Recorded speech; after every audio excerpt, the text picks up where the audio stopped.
భాగం 9 వాలితో పరిచయం శ్రీరాముని న్యాయబద్ధమైన నిర్ణయం. వనవాసం సమయంలో శ్రీరాముడు, లక్ష్మణుడు పాంపా సరస్సు సమీపంలో విడిచిపోయిన శబరిదేవి ఆశ్రమం నుండి ప్రయాణం కొనసాగిస్తారు. అప్పుడు హనుమంతుడు ప్రత్యక్షమై సుగ్రీవుని పరిచయం చేస్తాడు. సుగ్రీవుని కథ విని వాలితో జరిగిన దుర్యోధనాన్ని గ్రహించిన శ్రీరాముడు వాలిని ఎదుర్కొనటానికి సిద్ధమవుతాడు.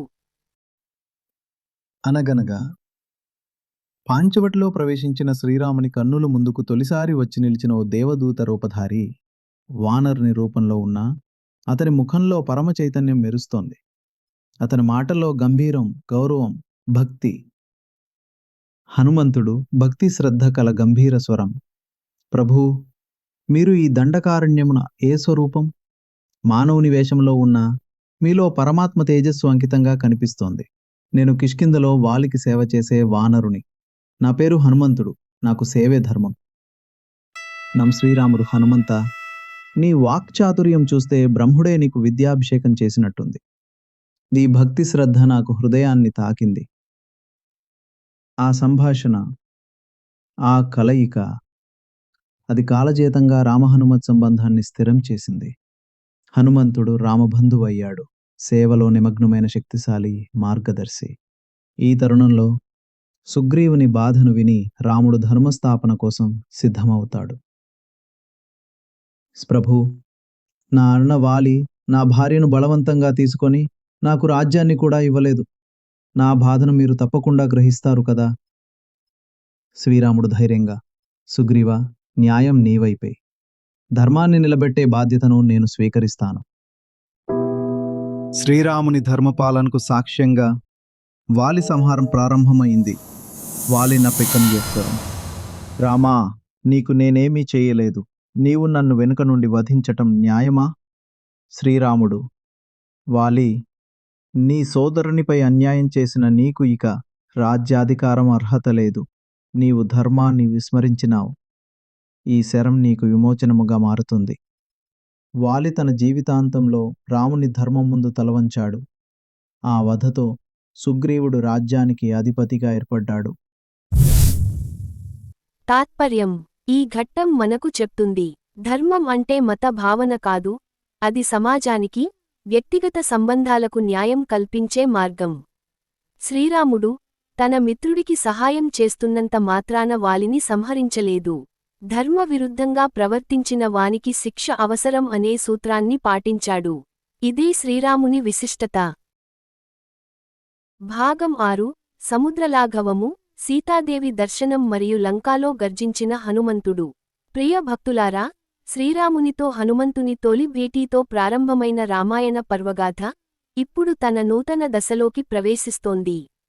శ్రీరాముని దూతగా హనుమంతుడు చేసిన మొదటి కార్యం భగవద్భక్తికి మార్గదర్శకంగా నిలిచింది. ఈ భాగంలో మనం ఆంజనేయుని లంక ప్రయాణం, సీతామాతను దర్శించడం, రావణునిపై గర్జన అన్నిటినీ విశదంగా తెలుసుకుందాం. శ్రీరామచంద్రుని ఆజ్ఞ, దూత ధర్మం ప్రారంభం. శ్రీరాముడు తన అంగుళీయాన్ని ఇచ్చి ఇలా అన్నాడు: హనుమా, నీవు సీతమ్మవారికి నా గుర్తును చూపించి ఆమెకు భరోసానివ్వాలి. నా సత్యప్రతిజ్ఞను తెలియజేయాలి.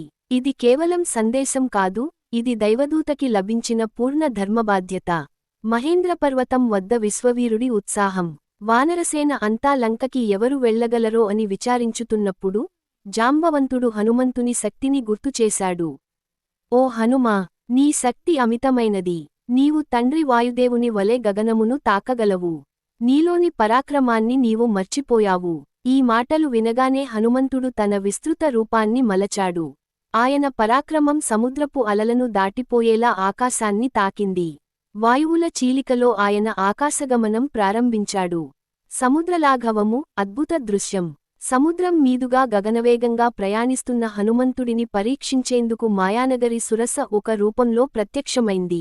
ఆమె అతనిని మింగాలన్న ధైర్యంతో ముందుకొచ్చింది. హనుమంతుడు వినయంతో ఆమెను పలకరించాడు. ఓ దేవతా, నేను రామదూతుని. సీతాదేవిని దర్శించేందుకు వెళుతున్నాను. దయచేసి ఆపకండి. ఆమె వినలేదు. అప్పుడు హనుమంతుడు తన బుద్ధిచాతుర్యాన్ని ఉపయోగించి తను చిన్న చిన్న రూపాల్లో ఆమె నోటిలోకి వెళ్లి వెంటనే బయటకు వచ్చాడు. ఈ సాహసాన్ని చూసి సురస, తన పరిణామాన్ని తెలియజేసి క్షమాపణ చెప్పింది. అంతేగాక సింధుమధ్యంలో ఉండే ఓ దివ్య రాక్షసి సింధుశిల హనుమంతుడిని మింగేందుకు ప్రయత్నించినప్పుడు ఆయన ఒక్క ముష్టిపాటుతో ఆమెను సంహరించాడు. లంక ప్రవేశం. అర్ధరాత్రి సంధ్యాకాలం. అశోకవనంలో వాతావరణం నిర్మలంగా ఉంది. ఆకాశం నీలివర్ణంగా మెరిసిపోతుంది. చంద్రుడు మృదువైన కాంతిని వెదజల్లుతున్నాడు. ఆలస్యంగల లతల తడలు తాకే శబ్దం.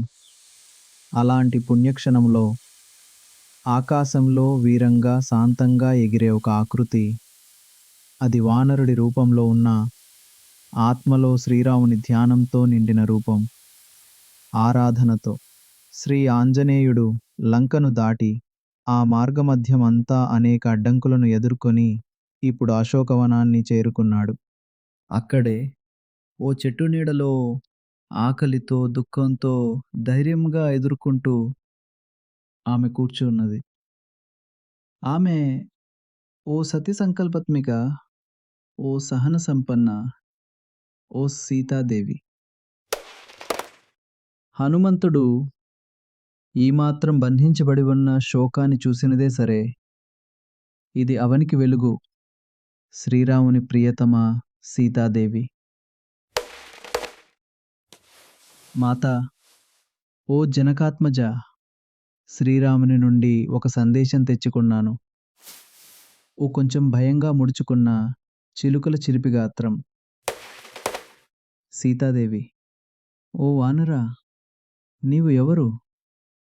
నీ ముఖంలో శాంతి ఉంది, కాని నీ రూపం లంకలో మిగతా రాక్షసుల్లా లేదు.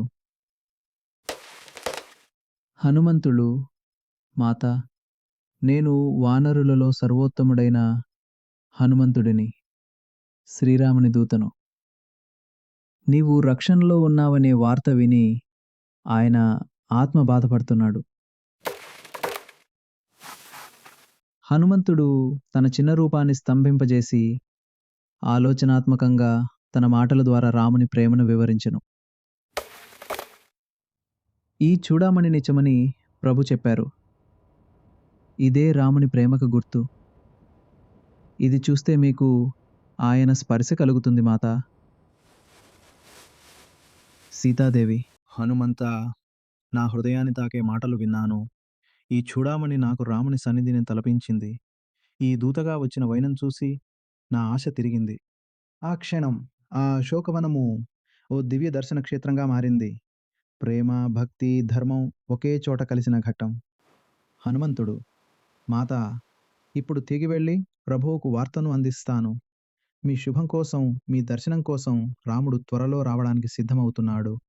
తాత్పర్యం: ఈ భాగం మనకు తెలియజేసేది, భగవద్భక్తి ఉన్నవాడికి శత్రువులు శక్తులు అడ్డుకాదు. రామదూతునిగా మారిన హనుమంతుడి జీవితం, నిబద్ధత, ధైర్యం మానవాళికి మార్గదర్శకం. ధర్మ విజయానికి ముందు ఉన్న సవాళ్లను జ్ఞానం, బలంతో అధిగమించగలగాలి. భాగం 7: రామసేతు నిర్మాణం, యుద్ధ ప్రాంభభూమి మరియు హనుమంతుని విశ్వవీరత. ప్రియ శ్రోతలారా, హనుమంతుడి లంక ప్రవేశం, సీతాదేవిని దర్శించడం, రావణునిపై గర్జించి లంకను దహించటం వంటి అపురూప ఘట్టాలతో మునుపటి భాగం ముగిసింది. ఇప్పుడు మనం ప్రవేశించబోతున్నాం ధర్మయుద్ధానికి నాంది ఘట్టంగా నిలిచే రామసేతు నిర్మాణం, యుద్ధ ఆరంభం, వానరసేనా ప్రాభవం మరియు హనుమంతుని చరితములో మరో శక్తివంతమైన అధ్యాయంలోకి.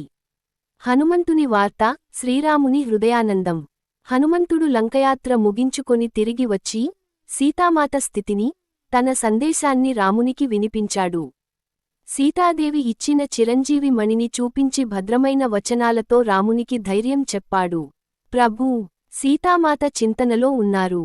ఆమె శరీరంగా బలహీనమైనా మనస్సులో ధైర్యంగా ఉన్నారు. ఆమె మీకోసమే జీవిస్తున్నారట. రాముడు హనుమంతుడిని హృదయంలోకి వేసుకొని కన్నీళ్లతో ఇలా అన్నాడు: హనుమా, నీ ధైర్యం, నీ చతురత, నీ భక్తి లేకపోతే నాకు నన్ను నేను కూడా గుర్తుచేసుకోలేనంత స్థితి వచ్చేది. ఈ సంఘటనలో హనుమంతుని భక్తి, భగవంతుని మనస్సుని ఏలగల శక్తి కలిగినదని స్పష్టమవుతుంది. వానరసేన సమీకరణ, ధర్మయుద్ధానికి నాంది. సుగ్రీవుడు తన వానరసేనను పిలిచి ధర్మయుద్ధానికి సిద్ధమయ్యాడు. వాల్మీకి మహర్షి వర్ణించిన ప్రకారం వేలాది వానర వీరులు అంగదుడు, నలుడు, నీలుడు, గజుడు, గవయుడు మొదలైన వారు రామచంద్రుని ఆజ్ఞ కోసం ఎదురుచూశారు. శ్రీరాముడు సముద్రాన్ని దాటి లంక చేరేందుకు మార్గాన్ని ఆలోచించాడు. ఆయన తపస్సుతో సముద్ర దేవునిని పిలిచాడు. కాని సముద్రుడు ప్రత్యక్షం కాకపోవడంతో రాముడు కోపంతో తన ధనుర్బాణాన్ని తీసి సముద్రాన్ని ఆపగించబోయాడు. ఆపదలో సముద్రుడు ప్రత్యక్షమై వినయంగా ఇలా చెప్పాడు: ప్రభూ, నీవు దైవస్వరూపుడవు. నా స్వభావం నీటి తత్వం. నన్ను నడిచే మార్గంగా చేసుకోగలవు. కాని మీ వానరులు నన్ను తేలే కట్టెలు, రాళ్లతో నడవగలిగే వంతెనగా రూపొందించాలి. రామసేతు నిర్మాణం భక్తి, విజ్ఞానం, శ్రమ కలయిక. వానరులు నిర్మించిన వంతెన రామసేతు ఆధ్యాత్మిక చరిత్రలో ఒక అద్భుత ఘట్టం. నలుడు, నీలుడు అనే వానరులు సముద్ర నిర్మాణ నిపుణులు ఈ వంతెన నిర్మాణాన్ని పర్యవేక్షించారు.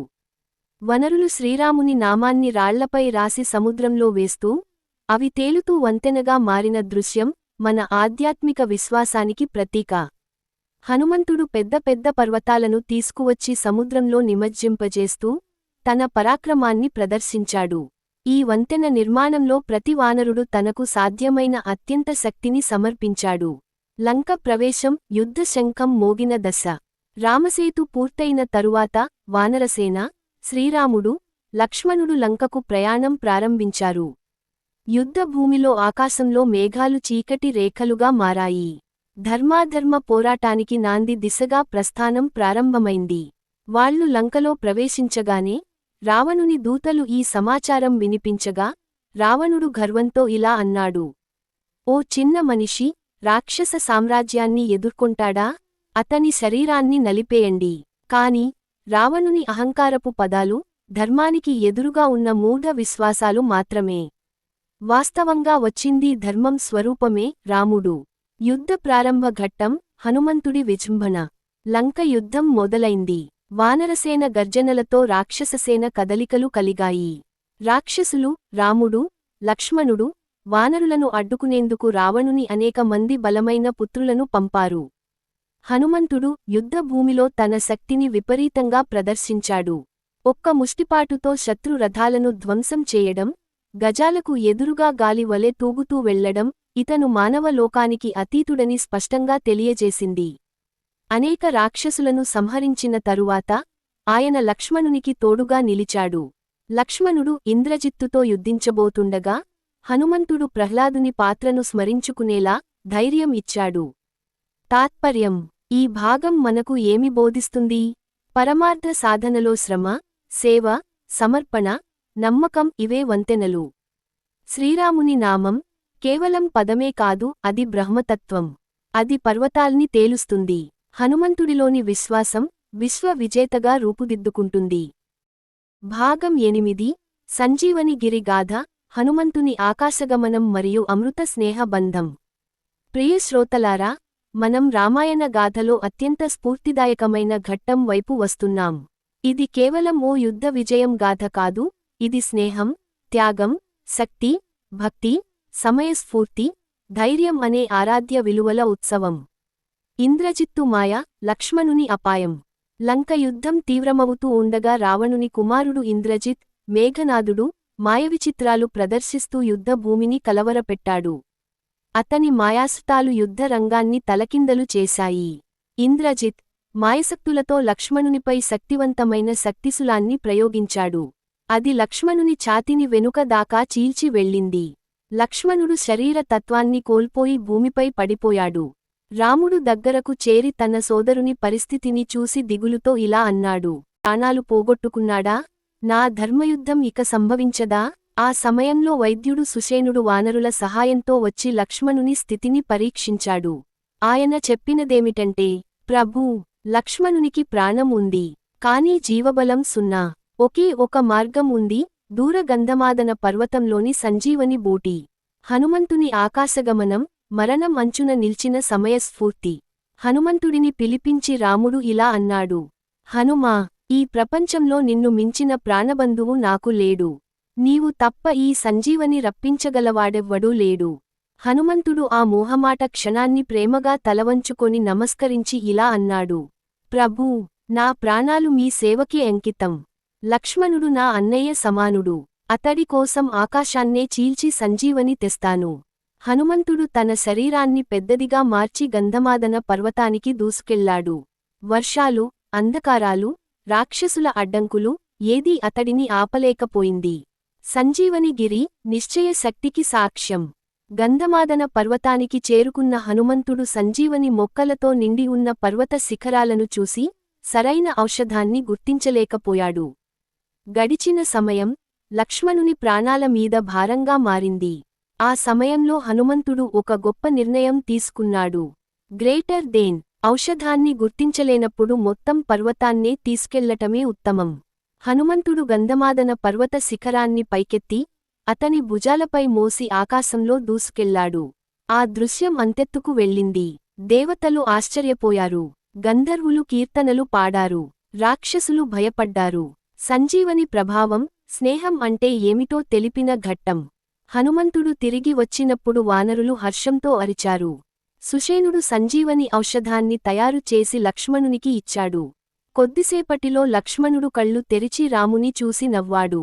ఆ సమయంలో రాముడు కన్నీళ్లతో హనుమంతుడిని ఆలింగనం చేసుకొని ఇలా అన్నాడు: హనుమా, నీ ప్రేమకి గడువు లేదు.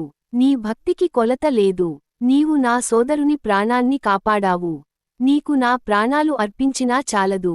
ఈ సంఘటనలో హనుమంతుడి త్యాగం, సమయస్ఫూర్తి, భక్తి, ఆత్మనివేదన ఒక యోధుడిలోని భగవద్భక్తికి ప్రబల ఉదాహరణగా నిలుస్తుంది. తాత్పర్యం: ఈ భాగం మనకు ఏమి నేర్పుతుంది? ఆపదలో ధైర్యాన్ని కోల్పోకూడదు. సమయస్ఫూర్తి దేవునికి సమానమైన గుణం. స్నేహం అంటే అవసరానికి నిలిచే నమ్మకమైన మిత్రుడి రూపం. అది హనుమంతుడు. పరిష్కారం తెలియనప్పుడు బాధ్యతనంతటిని మోసుకునే సిద్ధత ఉండాలి. ఈ కథను ఇక్కడితో ముగిద్దాం. మిగతా భాగాన్ని తదుపరి వీడియోలో కొనసాగిద్దాం.